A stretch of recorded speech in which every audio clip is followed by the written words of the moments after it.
Assalamualaikum warahmatullahi wabarakatuh. Selamat pagi anak-anak kelas 5. Apa kabar kalian hari ini? Semoga kalian selalu dalam keadaan sehat semua ya. Nah, anak-anak, hari ini kita akan belajar tema 2, subtema 1, pembelajaran 4 bersama Ibu Vidya Puspitasari. Sebelum belajar, alangkah baiknya kita melakukan hal-hal sebagai berikut. Yang pertama, jangan lupa berdoa terlebih dahulu. Yang kedua, menyiapkan buku serta alat tulis dan jangan lupa selalu minta dampingi orang tua dan ucapkan minta tolong serta terima kasih. Dan yang ketiga, selalu mencuci tangan sesudah dan sebelum melakukan sesuatu. Nah, anak-anak, sudah siapkah kalian untuk belajar hari ini? Selamat belajar.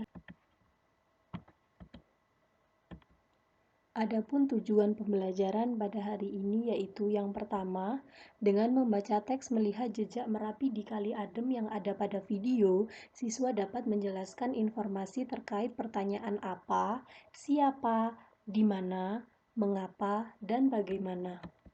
Yang kedua, dengan mengamati video pembelajaran, siswa dapat menjelaskan macam-macam kegiatan ekonomi. Yang ketiga, dengan mengamati video pembelajaran, siswa dapat menguraikan pengaruh kegiatan ekonomi terhadap kesejahteraan masyarakat. Dan yang keempat, dengan mengamati video pembelajaran, siswa dapat menyebutkan sikap tanggung jawab dalam memenuhi kebutuhan ekonomi. Nah, anak-anak, sekarang Ibu mau bertanya kepada kalian. Tahukah kalian apa itu cerpen? Pernahkah kalian membaca cerpen? Wah, pasti kalian pernah kan mendengarkan kata cerpen atau justru malah sudah pernah membaca cerita cerpen? Iya, benar sekali. Cerpen atau cerita pendek merupakan jenis karya sastra yang dijelaskan dalam bentuk tulisan yang berwujud sebuah cerita atau kisah secara pendek, jelas, serta ringkas.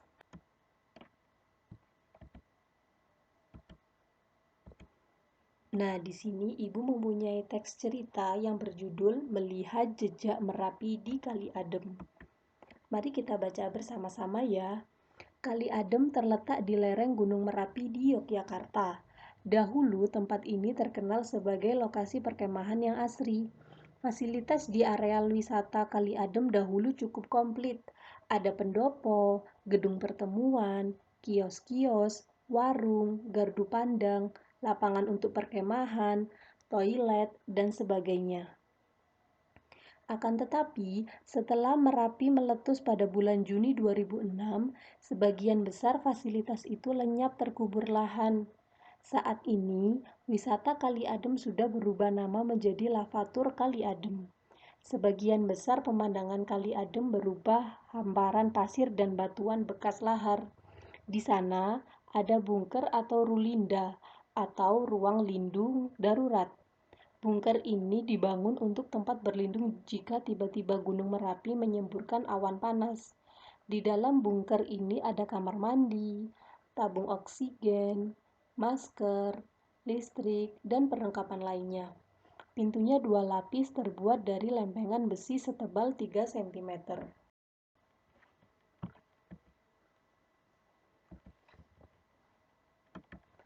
Nah, anak-anak, sekarang Ibu mau bertanya lagi kepada kalian. Masih ingatkah kalian dengan pembelajaran sebelumnya mengenai 5W plus 1H? Iya, benar sekali. Kemarin kita kan sudah belajar mengenai 5W plus 1H, di mana 5W plus 1H itu terdiri dari apa, di mana, siapa, kapan, mengapa, dan bagaimana. Nah, dari teks yang sudah kita baca bersama-sama tadi, Ibu minta kalian mengidentifikasi informasinya berdasarkan 5W1H. Nah, sekarang coba Ibu beri contoh dulu ya. Yang pertama, Ibu mulai dengan kata apa.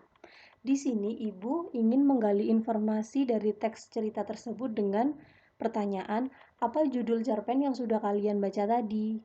Nah, di sini kan sudah termasuk kalimat tanya. Ibu beri contoh yang kedua. Di mana? Di sini Ibu mempunyai pertanyaan. Di mana letak Kali Adem? Nah, dari pertanyaan yang sudah Ibu buat tadi, jawabannya tentu sudah ada di dalam teks yang sudah kita baca tadi. Sudah paham kan anak-anak? Nah, selanjutnya untuk pertanyaan siapa, kapan, mengapa, dan bagaimana, nanti kalian bisa mengerjakannya di buku tugas kalian masing-masing ya, seperti yang sudah Ibu contohkan tadi. Nah, anak-anak, tadi kan kita sudah membaca bersama teks yang berjudul Melihat Jejak Merapi di Kali Adem dan juga sudah memahaminya kan? Nah, perlu kalian tahu bahwa Merapi di Kali Adem itu termasuk jenis usaha pariwisata. Nah, jenis usaha pariwisata ini juga termasuk kegiatan ekonomi.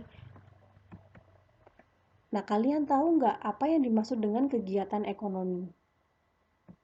Iya, benar sekali. Kegiatan ekonomi adalah aktivitas yang dilakukan manusia untuk memperoleh barang ataupun jasa.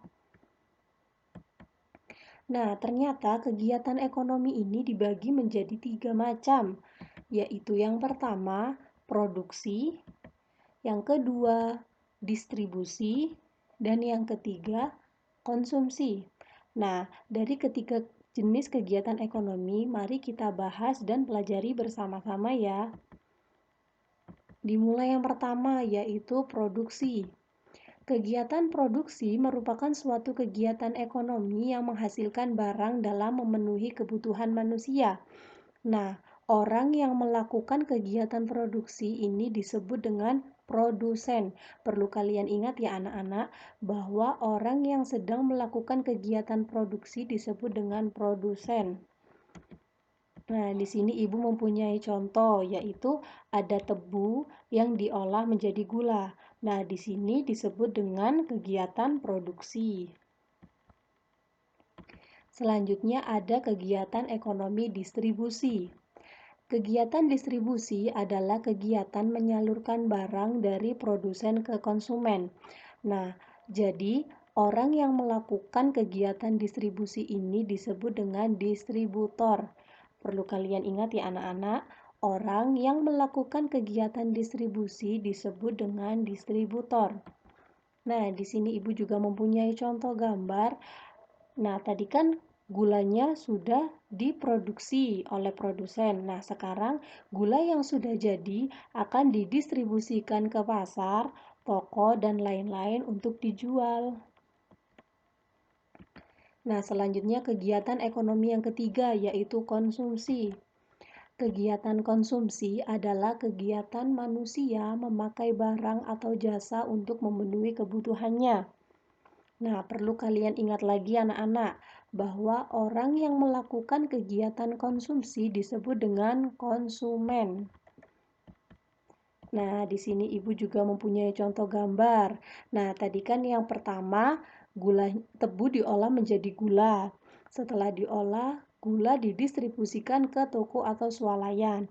Nah, di sini di kegiatan yang terakhir yaitu konsumsi, gula sudah siap untuk dibeli oleh para konsumen. Gula dibeli para konsumen di swalayan, toko, dan lain-lain. Nah, anak-anak, ternyata kegiatan ekonomi itu juga mempengaruhi kesejahteraan masyarakat. Apa saja pengaruh kegiatan ekonomi terhadap kesejahteraan masyarakat? Iya, benar sekali. Yang pertama yaitu meningkatnya pendapatan masyarakat.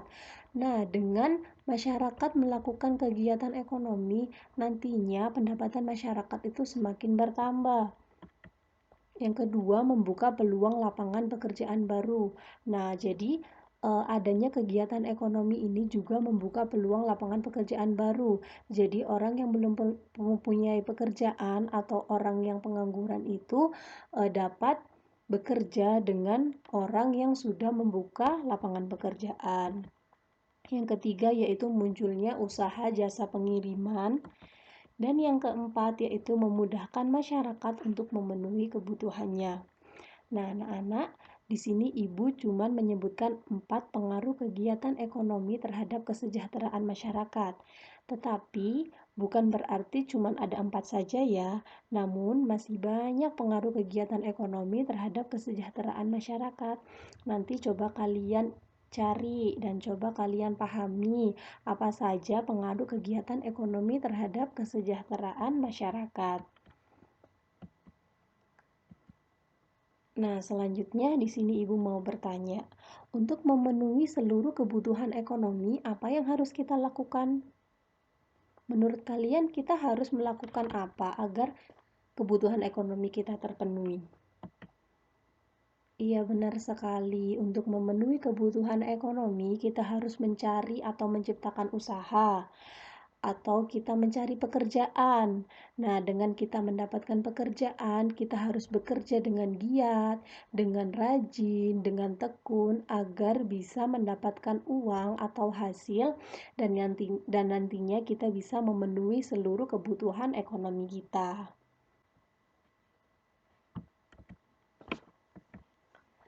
Nah, anak-anak, hari ini kita sudah banyak sekali belajar. Apa saja yang sudah kita pelajari hari ini?